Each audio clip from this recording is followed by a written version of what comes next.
こんにちは皆さん。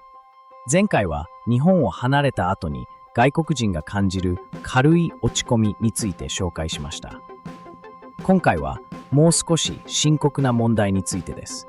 それは自分が安全ではないと感じたり、尊重されていないと感じてしまうことです。そして日本での穏やかな生活に慣れてしまった彼らがどんな反応をするのか見ていきましょう。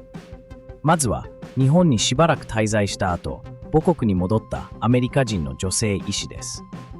It's been 24 hours since I've been back from my 10-day trip to Japan, and I want to know if you also feel this way post-vacation. I seriously am feeling so depressed to be home.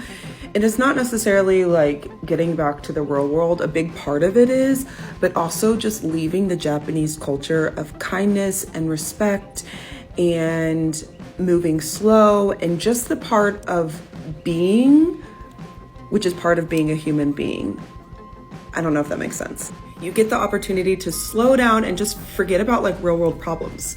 I have my first of 2 surgeries from breast cancer in 6 days.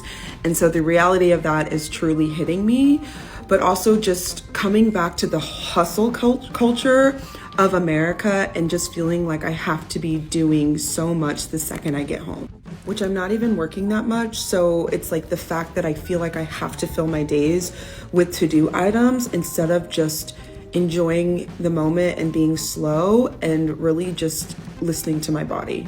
The biggest thing about experiencing another culture is you really get to like lose yourself in that entire culture and the people.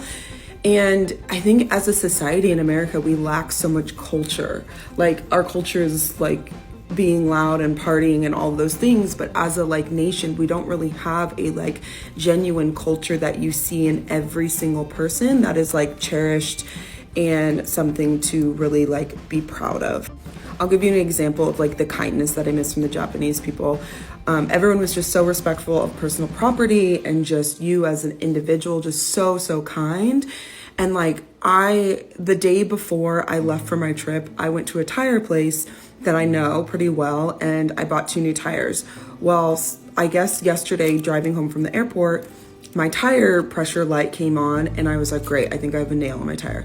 I go back to them and I don't assume that I'm gonna get things for free, but like I told them exactly what happened. Like I was literally here the day before my trip. Like, is there any way you guys can do anything? And the guy was so freaking rude to me and just charged me to plug my tire, which obviously like I know I should have to pay for it, but also it's just like the courtesy of just kind of throwing me a bone, being like I was literally gone and like then the second I drove my car, I got a nail in it. Like, could you please like just help me out here? And he was like, no, and so rude. I also came back and all of my packages were stolen off of my front porch. And that's never happened since I lived here. So it's just like, oh my God. Don't get me wrong. Like I love living in LA, but it's also it just feels different in America than it does internationally. And I feel so much freedom whenever I'm getting to travel and I'm depressed. So I just want to know if anyone else is like this or if I'm just depressed and being so weird. 続いては23歳にしてすでに日本を13回も訪れている一人の女性の話です。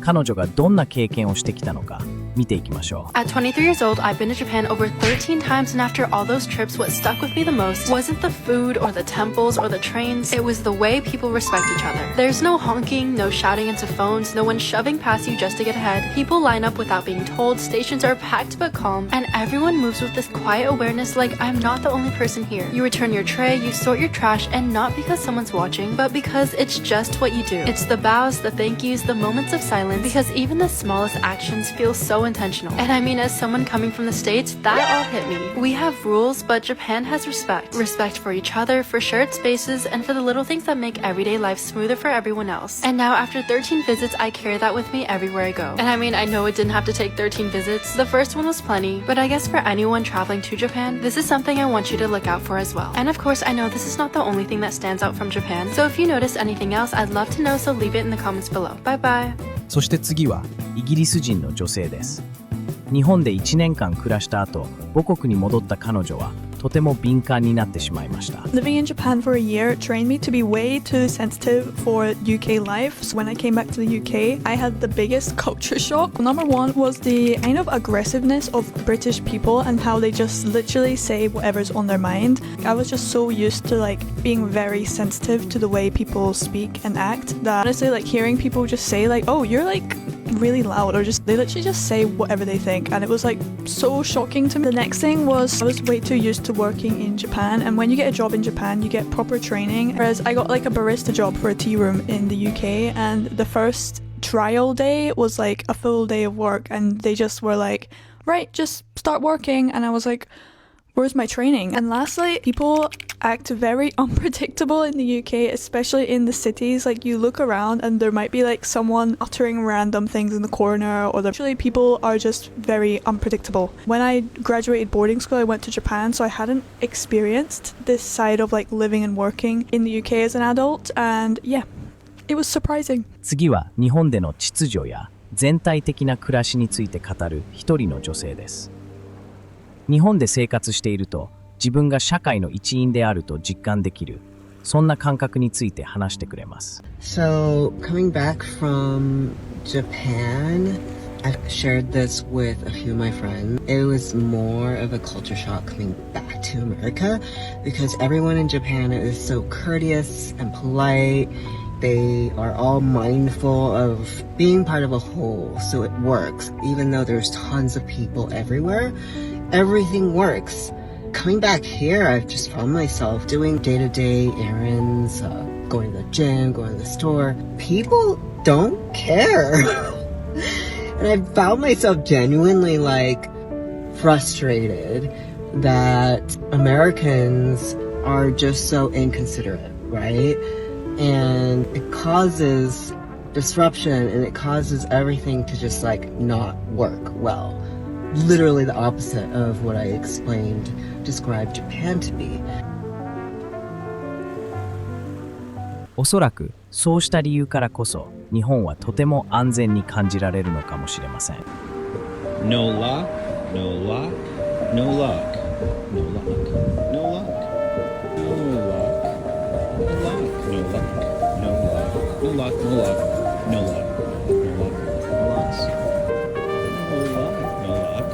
lock, no locks. Anywhere, no locks to people. Oh, no lock, no, don't lock up your bike, no locky. その文化は道を歩くときにさえ現れています。それでは日本の街を歩くことについて外国人がどのように感じているのか見てみましょう。 Here's why many Japanese pedestrians don't cross on a red light, even when there are no cars around. Number one is social harmony. In Japan, maintaining order and group harmony is deeply valued. Disobeying even small rules like crossing on red can be seen as disrupting social order or setting a bad example. Number two, being watched. People are very conscious of how others perceive them. Even if no car is coming, someone might be watching, like a child or an elder, and it's considered important to model good behavior. Number three, setting example for kids.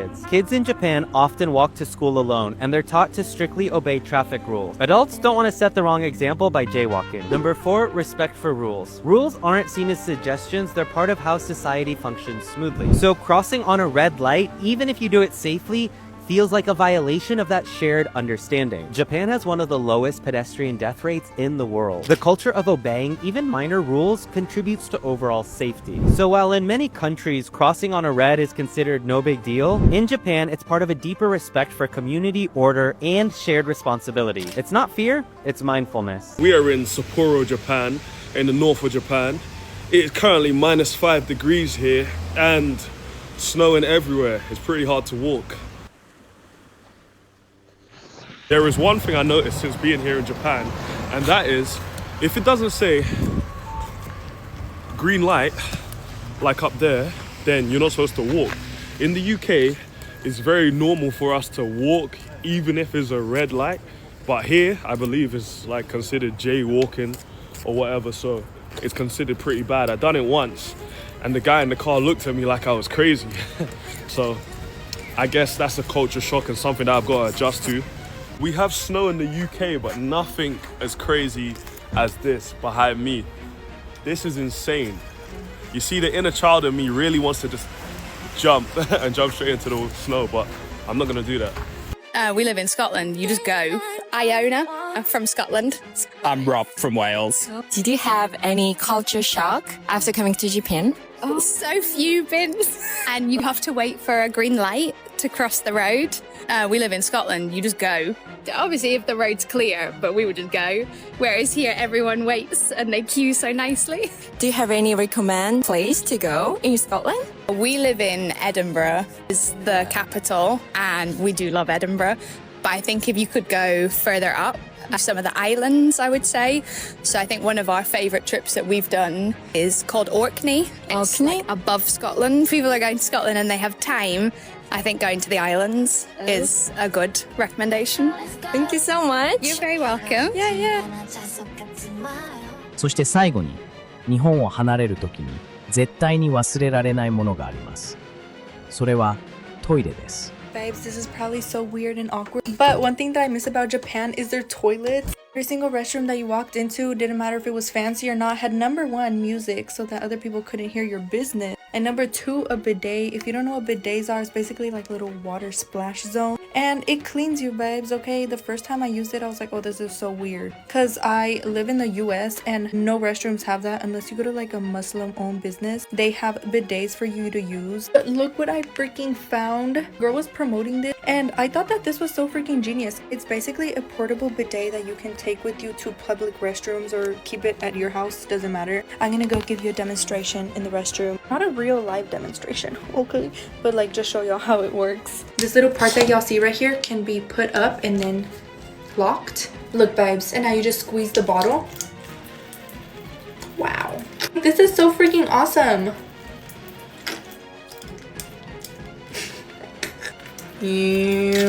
Anyways, and then once you run out of water, you can just open this and refill it. It actually holds a ton of water, so you shouldn't run out that quick unless you know, got a lot going down there. But yeah, babes, I'm gonna link it in case y'all are interested. This is a bit of a TMI, but I just had the most amazing experience ever in a public toilet. All right, you walk in, the toilet has a bidet. If you don't know what a bidet is, you need to know. But let's go to bidet. The seat is warm. It's got all these buttons, bro. Like, water can hit you from the back, water can hit you from under, water can hit you from all directions. And then you can control the pressure. It's also got a volume. It's got a privacy setting where if you're going to be too loud in that room, you can push it and it creates these other sounds to avoid everyone else hearing the business that you're doing.